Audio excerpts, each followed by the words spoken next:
putting the pressure on the Citrus County Sheriff's Office, they finally responded and did in fact admit that Jamie Seeger was a confidential informant.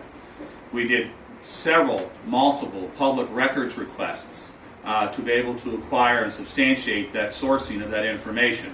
The State Attorney's Office under Brad King has been very cooperative. They provided multiple documentations illustrating clearly that Jamie Seeger was in fact a confidential informant. And we still have those documents and they're available. Later, after the arrest in December of 2012, we saw that three of the murder defendants that have been charged in the murder of Jamie, two of them were directly as a result of Jamie being a confidential informant and bringing the charges against them for their drug-related crimes. The third was a family member who was accused of the murder. We're here for three reasons today. First is we were compelled to file a sunshine lawsuit under Florida Statute 119 to acquire information regarding the work that Jamie Seeger was doing on behalf of the Citrus County Sheriff's Department. And what is very, very important is to know that we filed that lawsuit, and today the Sheriff's Department continues to thwart any activities that we have in recovery. Let me be very specific. The Citrus County Chronicle did several articles and took several interviews and press conferences from the sheriff himself, Jeff Dawsey. In those, he made quotes and statements that obviously indicated he was directly responsible for the refusal to turn over information regarding Jamie's activities as a confidential informant, claiming an exemption under Florida law.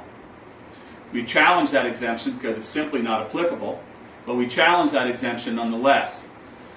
The other day, when we set the deposition of Sheriff Dawsey, his lawyer filed a motion for protective order, which is an order where they're going to say the sheriff will not appear without a leave of a court order. With the sheriff's own words, he's now responded that he will not answer our request for discovery because the discovery requests are broad, over vague, irrelevant, hearsay, and the like. All of that is simply foolishness. I'll provide you to look at those documents and take pictures of them when we're done here. The bottom line is that the sheriff of Citrus County is refusing to provide any information relating to the death of Jamie Seeger that is righteously public information that the mother, Wendy Moore, and the husband, Eric Seeger, have the right to know. The second issue. In November of 2012, the Citrus County dive team under the leadership of Jeff Dawsey went down and dove into Tampa Bay off the Howard Franklin Bridge to recover the murder weapon, the weapon that killed Jamie Seeger. That weapon was owned by the Citrus County Sheriff's Office and multiple deputies. They are refusing to disclose the names of the deputies involved in the investigation of this murder.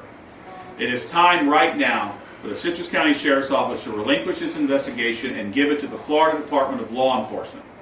It is befuddling to me how this sheriff can continue an investigation when the gun and the murder weapon used in this case belonged to one of his deputies. Second, he is being sued on at least one civil case for failure to turn over information and continues to thwart the efforts and thumb his just total disregard for the law.